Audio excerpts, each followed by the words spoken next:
Hello, ladies. Welcome back to the YouTube channel that is really a classroom. You have joined me for what I like to call a comparative big picture video tutorial. As you know, I present everything in well-organized units. There's no jumping around all willy-nilly on this channel. And so far, I've presented big units on a bunch of diseases that are pertinent to menopause. They include heart attack, osteoporosis, Alzheimer's disease, endometrial uterine cancer, cervical cancer, breast cancer, and epithelial ovarian cancer. In each of the individual units on these diseases, I've taught you about various factors for each disease. And the factors include disease awareness, risk for the disease, cause of the disease, symptoms of the disease, screening for the disease, diagnosis of the disease, medical treatment of the disease, surgical treatment of the disease, and curate of the disease. What you've learned is that some of these diseases have adequate attention to some of these factors, and others have inadequate attention to some of these factors. But you don't get a good grasp of the disproportionate distinctions between these diseases until you compare them. So this tutorial will give you a big picture perspective by comparing all these factors in terms of whether they're adequate, inadequate, or excessive. Now, don't go looking for this in my book because it's not there. This is kind of an overview kind of thing. Now, as usual, for any kind of comparison, I love to create a chart. And I think it's most helpful to build the chart as we go along. And that way you see how each factor stacks up before trying to just decipher the entire chart all at once. So here's the skeleton of the chart that we'll be creating. Here you see our 7 diseases of interest across the top row. And you see our 9 factors of concern in the first column. The other cells are blank because we'll fill them in as we go. So let's just address this factor by factor rather than disease by disease. That way you'll get the comparative perspective that constitutes our goal for this tutorial. And we'll use a very simple rating scheme consisting of just 3 designations: inadequate, adequate, or excessive. Okay, let's start with disease awareness. As I presented the 7 diseases 1 unit at a time, did you find yourself a bit shocked at your over-awareness of some and your under-awareness of others? Did you discover that your focus was on the wrong diseases? Did you realize that there is much more hype with some of these diseases than there is with others? You see, if you aren't even aware of which diseases warrant your attention, your menopause management is not going to turn out very well. But it just so happens that there is inadequate awareness of all these diseases except one. Of course, you know which one gets an excessive degree of awareness: breast cancer. All the others get completely inadequate attention, even though you are much more likely to die from one of the others. So if we fill in the row for awareness on our chart, it looks like this. I've color-coded the entries. Red is for inadequate awareness. Green is for excessive awareness. If we have any factors that are adequate, we'll color code them in purple. So purple is the desirable color. Now we'll move on to the next factor of concern: your risk for each disease during your menopause. So, for which of our 7 diseases is your risk at the time of menopause excessive? For which of them is your risk not excessive? Well, you know that your risk is excessive for the 3 diseases that are due to estrogen deficiency. Estrogen deficiency is the very reason that they are excessive. So your risks for heart attack, osteoporosis, and Alzheimer's are all excessive at the time of menopause. What about the cancers? There are 4 cancers to consider: endometrial uterine cancer, cervical cancer, breast cancer, and epithelial ovarian cancer. In the individual units on these 4 cancers, you learn that they all increase with age except for one. Cervical cancer is the only one for which your risk is not excessive at the time of menopause. And there are various other factors that contribute to your excessive menopausal risks for the other 3 cancers.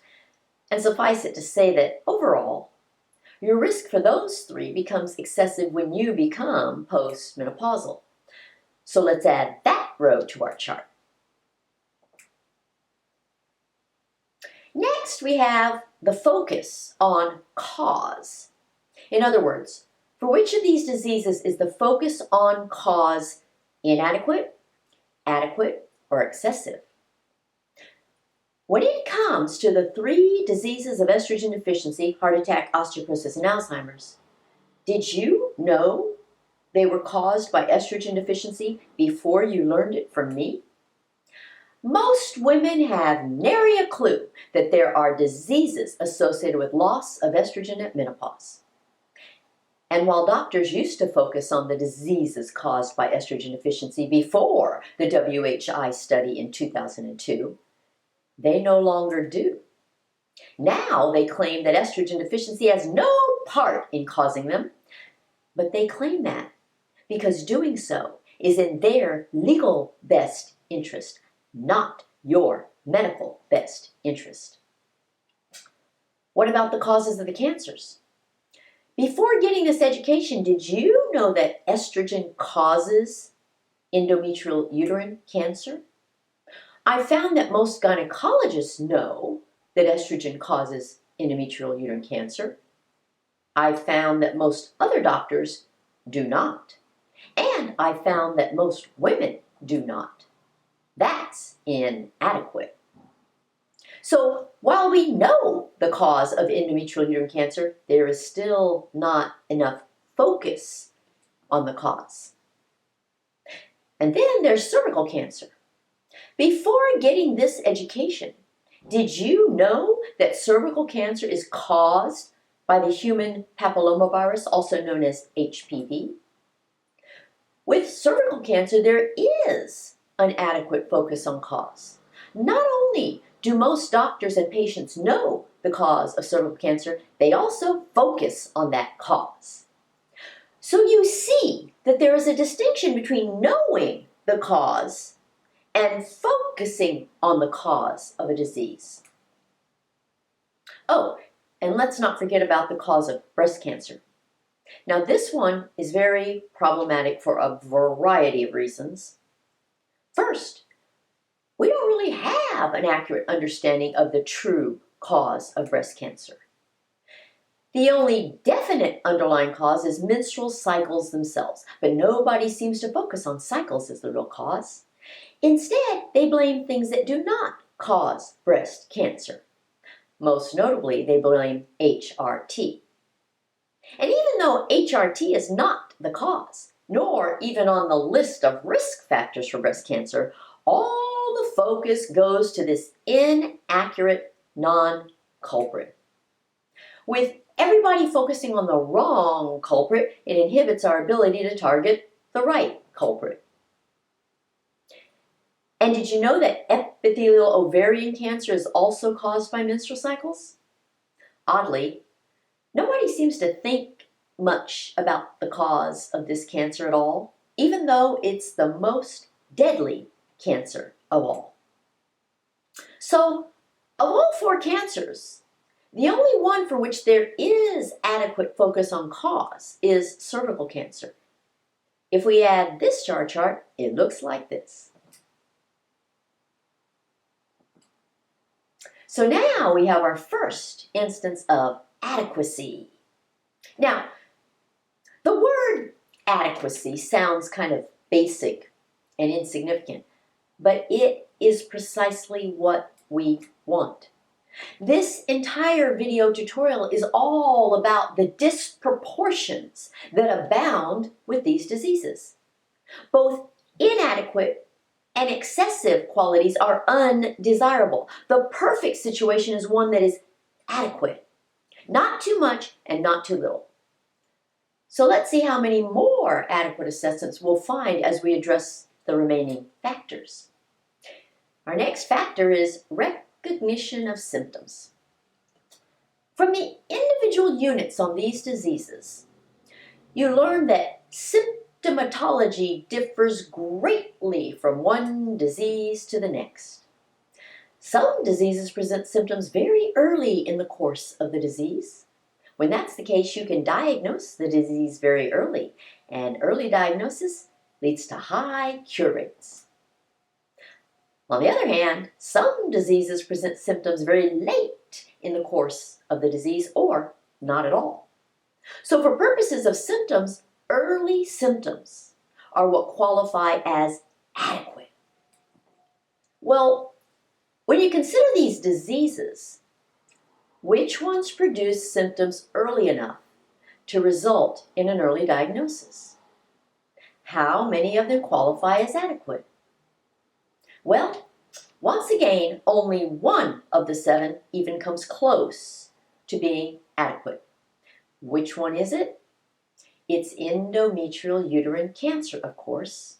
It produces the very recognizable symptom of vaginal bleeding when it's still pre-cancer. But all the others are either inadequate or excessive. All but breast cancer produce late or no symptoms. They're inadequate. And breast cancer does not produce any symptoms until stage 3. You know, many women think that breast tenderness is a symptom of breast cancer. It isn't. Think about it. Your breasts have become tender in response to both estrogen and progesterone your entire reproductive life. You have breast tenderness in early pregnancy. You have breast tenderness with PMS. You didn't think you had breast cancer then. So why would you think that you have it now when you take HRT? But the fact that women incorrectly misinterpret breast tenderness as a symptom of breast cancer makes this factor excessive. So let's add that line to our chart. Now for screening. Which of these diseases has a screening test that does precisely what a screening test is supposed to do, which is detect the probability of disease very early without confusing it with other diseases and without creating excessive false alarms? Actually, once again, we have only one disease that has an adequate screening test. I'm going to bet you know which disease it is. Did you say cervical cancer? If so, you are correct.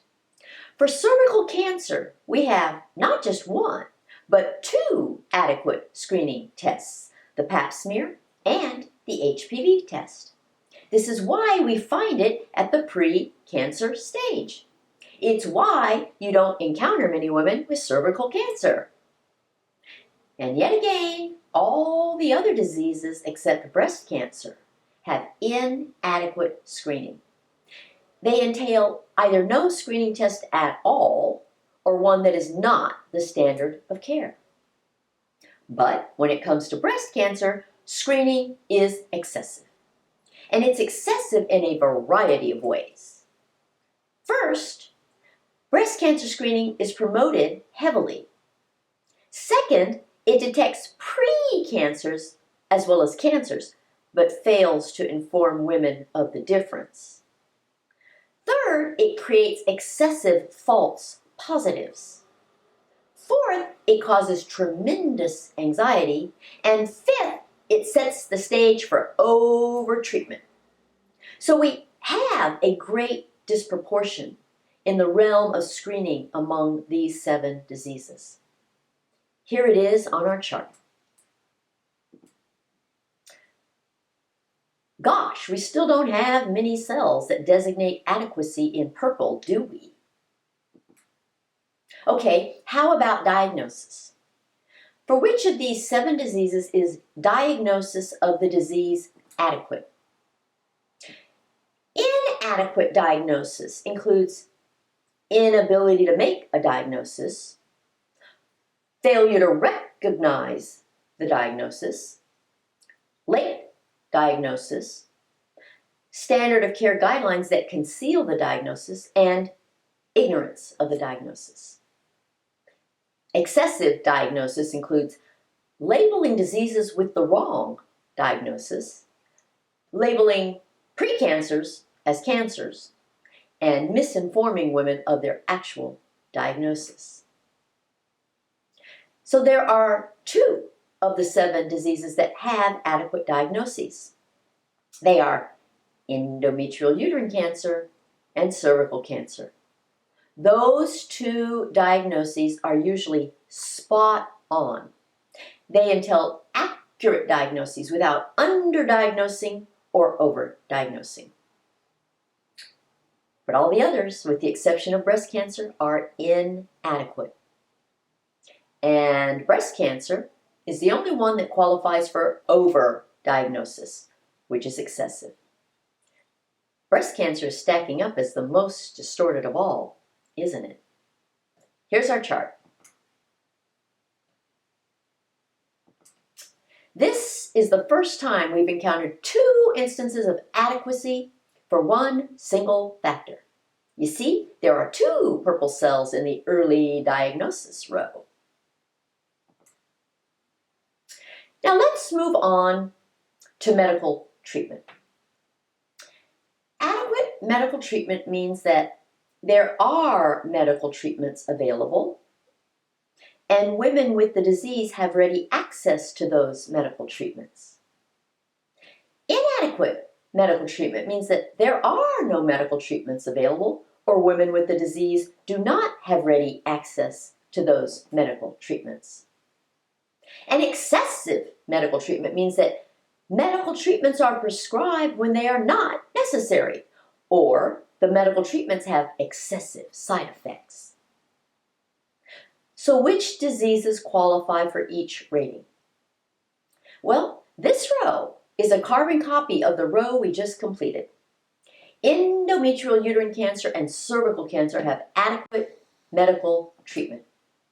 All the others except breast cancer have inadequate medical treatment. And breast cancer has excessive medical treatment. So 2 out of 7 fall in the desirable range. Here it is on our chart.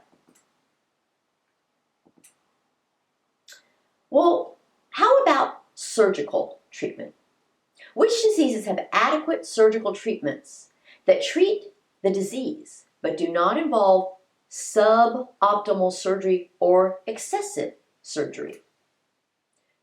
Surely you know that surgical treatment for both endometrial uterine cancer and cervical cancer are adequate.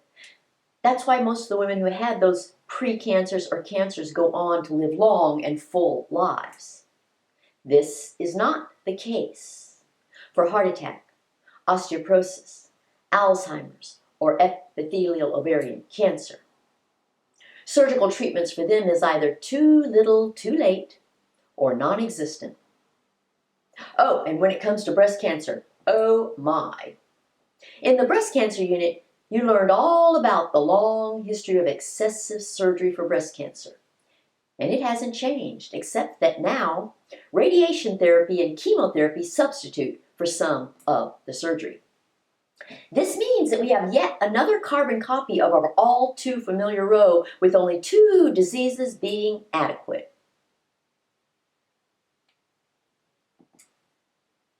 And finally, we have cure rates.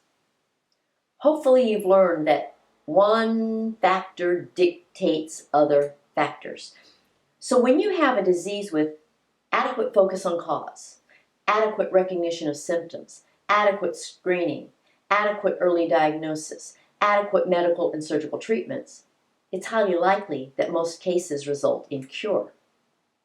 Well, given what you've already seen here today, which of these diseases have adequate cure rates?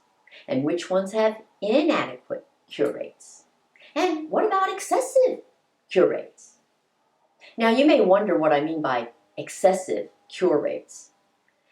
In the context of cure, an excess would be the case if 1, cure of pre-cancers are included with cancers, or 2, women endure much more treatment than necessary for the extent of their disease, such that they forfeit their quality of life, or 3, there is an imbalance between the extent of the disease and the intensity of the treatment. Well, you already know that there is only one disease on our list for which there exists excessive cure. It's breast cancer. Other than that, you've got the same disproportions you've seen for the last 3 factors. Cure rates for endometrial uterine cancer and cervical cancer are adequate. Cure rates for heart attack, osteoporosis, Alzheimer's, and epithelial ovarian cancer are inadequate. So now we can complete our chart. Now, as you look at that chart, recognize the fact that of 63 cells, only 11 are adequate. That's horrible. 13 cells are excessive, with 8 of those 13 pertaining to breast cancer. All the others are inadequate. My dears, this is a terrible state of affairs. This is why I thought it necessary to present this comparative video. It isn't until you hold all these diseases up next to one another that you appreciate how disproportionate they are in terms of all 7 factors. And you see that most are replete with inadequacies, while breast cancer is full of excesses. Do you see how disproportionate these distinctions are between these 7 diseases? Knowing that there are so many areas of disproportionate distinctions helps you avoid pitfalls in your menopause management. So, the chart is your summary, and you can find it via the link in the description box, or it's even more adequate if you go to menopausetailor.me, because there you can find all my charts and you can schedule a life-saving consultation. I do them all online, so it doesn't matter where you live. You don't have to go anywhere to subscribe to this channel in my newsletter. You can adequately do that right here and now.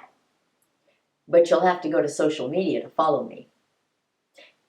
And that just does it for today. Join me in a week for another big picture video tutorial that will target the closed estrogen window. Bye, dearies.